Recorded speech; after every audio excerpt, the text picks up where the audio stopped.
Leviticus 23:22. When you reap the harvest of your land, you shall not wholly reap the corners of your field when you reap, nor shall you gather any gleaning from your harvest. You shall leave them for the poor and for the stranger. I am Yahweh, your God. In this week's portion, we see a direct, specific command in Torah that the people were supposed to care for the poor. There are a few different Hebrew words that get translated to poor. Strong's defines them as afflicted, humble, needy, and weak. And there are other such commands in Torah. Leviticus 25:35. If one of your brethren becomes poor and falls into poverty among you, then you shall help him, like a stranger or a sojourner, that he may live with you. Take no usury or interest from him, but fear your God, that your brother may live with you. You shall not lend him your money for usury, nor lend him your food at a profit. We are commanded to help the poor, the strangers, and the sojourners, and not take advantage of them. Now, on more than one occasion, when Christians have stood against abortion, pornography, etc., I've heard critics say, well, why does the church keep telling others what they're not supposed to do? Instead, why don't they help other people? Well, I believe that's a false accusation meant to shut down the church from preaching righteousness. I believe the church is helping people.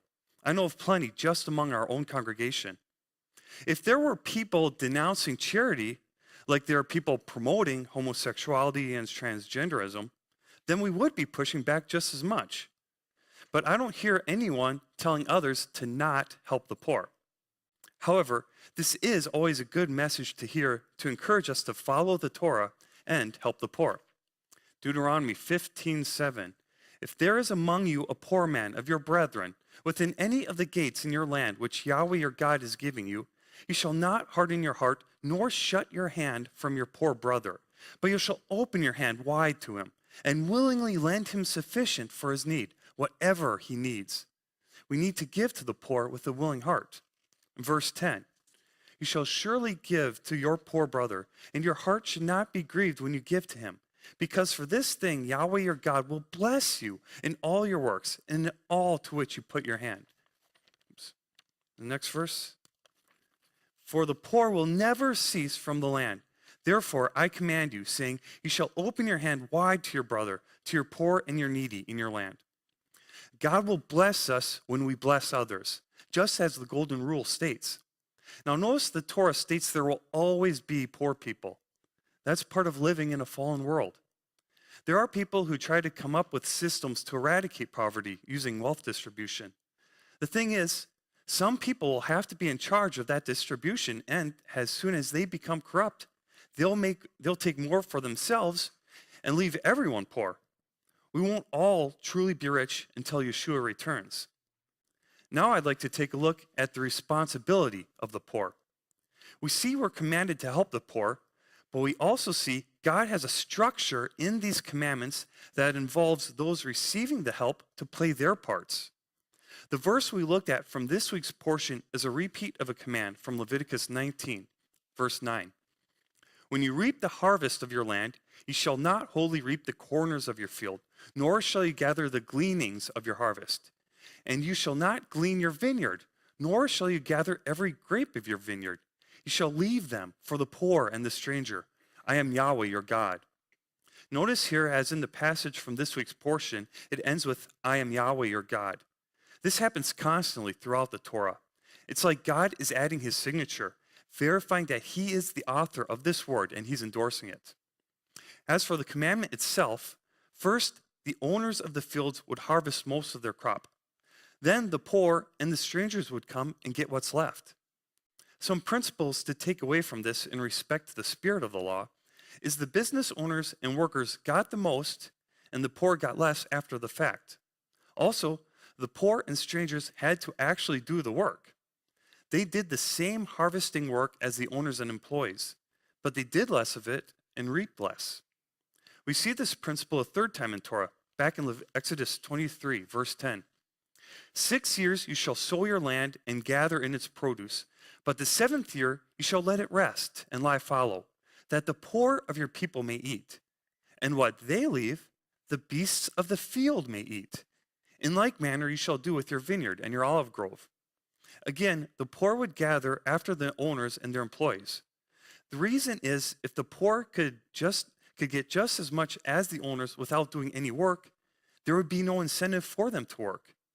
They could just relax and have others bring them food and meet their needs. Given the depravity of man, more and more people would be led to stop working and to let others provide for them. This course would continue as more and more is taken from the producers with nothing in return, leading them to also want to give up the work of producing for everyone else. Eventually, there wouldn't be enough producers to support the consumers, and we get a scenario like the wealth distribution mentioned earlier, where one person or small group has all the resources and oppresses everyone else. There needs to be an incentive for more people to want to become greater producers. The more that's being produced, the more the poor can be provided for. We see this mentality expressed elsewhere in scriptures, like in Proverbs 10:4. He who has a slack hand becomes poor, but the hand of the diligent makes rich. He who gathers in summer is a wise son, but he who sleeps in harvest is a son who causes shame. If the poor don't work, they won't advance. They'll just be stuck in their poverty. Paul also expresses the need for people to work in 2 Thessalonians 3:10. For even when we were with you, we commanded you this: if anyone will not work, neither shall he eat. For we hear that there are some who walk among you in a disorderly manner, not working at all, but are busybodies. Now those who are such we command and exhort through our Lord Jesus Christ, that they work in quietness and eat their own bread. With anything you take part in, like a job or a ministry, you should be putting in effort. Of course, not everyone can put in as much work for various reasons. Like with the parable of the talents, we have to invest what we have. And the more we invest, the more we will be rewarded. God has that power. Psalm 113:7. Yahweh raises the poor out of the dust and lifts the needy out of the ash heap, that he may seat him with the princes of his people. There is another command for the poor and everyone to keep in mind from the 10 Commandments. The last one, Exodus 20:17. You shall not covet your neighbor's house. You shall not covet your neighbor's wife, nor his male servant, nor his female servant, nor his ox, nor his donkey, nor anything that is your neighbor's. This commandment is entirely a heart issue. It's fine to desire greater blessings from God, but we can't be comparing ourselves to others. My wife's from Kenya, and we've seen a lot of people there who don't have nearly as much as we do here in the U.S., but a lot of them are content. We saw people there who lived in mud huts, and my wife told me how they had so much land that they would sell some and save up a lot of money. But they didn't buy new houses or anything with the money. They were just content with what they had. Our society in the U.S. has grown very covetous. We need to learn to be content with what we have, even if it's a little, like Paul did in Philippians 4:10. But I rejoiced in the Lord greatly that now at last your care for me has flourished again, though you surely did care, but you lacked opportunity. Not that I speak in regard to need, for I have learned in whatever state I am to be content. I know how to be abased, and I know how to abound. Everywhere and in all things I've learned both to be full and to be hungry, both to abound and to suffer need. I can do all things through Christ who strengthens me. Now, a lot of people like to quote verse 13 here for doing well at sports or other things. But in context, Paul was saying it in being able to live a rich lifestyle or a poor lifestyle. There are several rags to riches accounts in the Bible, like Joseph, Ruth, and Job at the end of his book. And of course, this is talking about people who are able to work. For those who are disabled, or too old, or unable to work for other reasons, God especially wants us to take care of them. Luke 14:13. But when you give a feast, invite the poor, the maimed, the lame, the blind, and you will be blessed, because they cannot repay you, for you shall be repaid at the resurrection of the just.